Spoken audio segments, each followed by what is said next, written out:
Ulitin ko sa'yo, instruction ulit, paulit-ulit kung gagawin to ha. Pagising natin ng umaga, ang una natin gagawin, maghuhugas na ito. Syempre, maliligo muna kayo, yung preparation sa sarili nyo muna, no? Pang sarili muna, maliligo, mag-aalmusal. Alas 8 gising natin, no? Ngayon, after nyo maligo, after nyo mag-almusal, oras na ng trabaho natin, maghuhugas tayo ng mga pinagamitan, no? Hindi naman ganun katagal maghugas ng pinagamitan, di ba? Yung cart natin, lilinisan natin, no? Pupunasan natin kasi hindi naman natin nagagawa sa gabi yan. Tama? Yang kagaya niyan, basura na yan, isasako natin yan.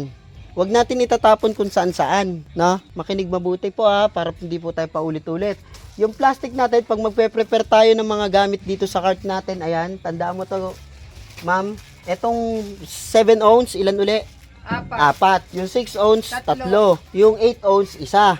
No? Tapos, check natin yung mga plastic natin, baka kulang. Plastic na pang 1 kilo, lagayan pag take out, tsaka yung may sandobag. Meron din tayong plastic ng suka. 1 kilo ang ano niyan? Yes po, pagka take out po yun. Ngayon, check natin yung plastic ng suka. Mas presentable kasi pagka may plastic ng suka, hindi yung basta-basta lang kung saan lang binubuhos, no? Meron kasi ibang vendor kung saan lang maibuhos sa sandobag, ibinubuhos yung suka, di ba? Parang dugyot tignan. Yeah. Marumi nga eh. Opo. Akala ko malinis na. Ngayon, may plastic tayo ng suka, doon natin ilalagay yung suka natin para mas presentable. Makinig po muna. Dito po muna, Grace, para makinig po. Para hindi tayo paulit-ulit, para alam nyo, binigyan ko kayo ng instruction, ha? Ngayon, yung suka natin, kailangan yan laging malinis. No? Hinuhugasan po yan ha, hindi yan 1 linggo bago hugasan. Araw-araw po hinuhugasan sukaan. Nire-refilan ng bago, sinasalinan yung galon ng bagong suka. May timplado naman tayo araw-araw na suka doon.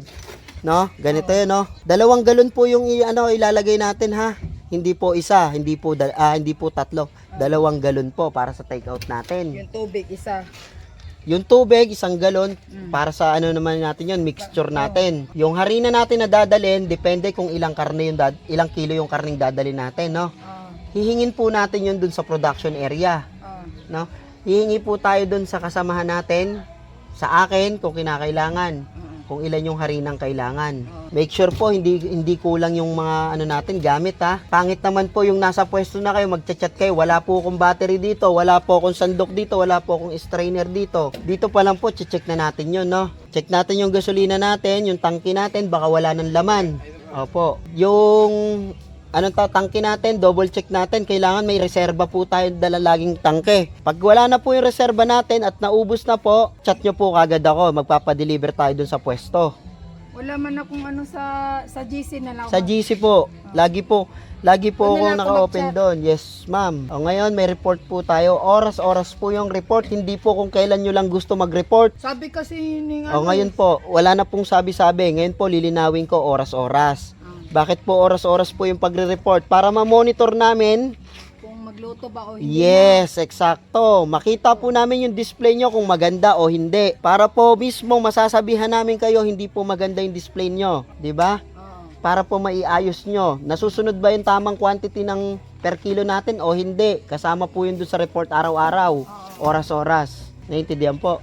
Okay. Kung may problema po sa pwesto, mag-message lang po. Pero hanggat maaari, yung problema is dun sa pwesto ha, hindi yung kulang sa materyales.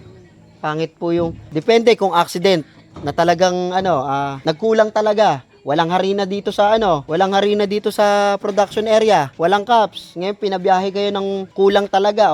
Message nyo, magalit kayo. Boss, wala kami harina rito. Ano ba yan? Ganito. Kung kaya nyo. No? Pwede po yun. Yung stick natin, lagi pong bago ha. Pangit po yung luma. Marumi. Makikita nyo naman yan. Kung may amag na. So, check nyo po. Pag may amag na, wag nyo na po i-display. Good. May mga issue naman pong basahan sa inyo. Lagi nyo pong laban. Huwag nyo pong basta-basta pagkagamit na itapon lang dyan sa gilid-gilid. Pwede pong laban yan. Maganda. Hindi naman yun sa luma na yung kinuha ko. Opo, pwede pong laban, no?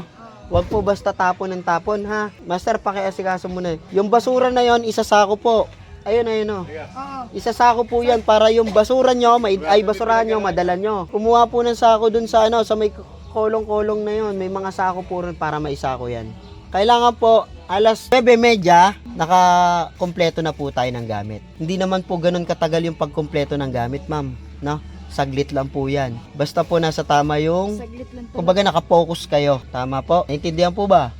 Oo. Alright, sige, yun lang for today's video.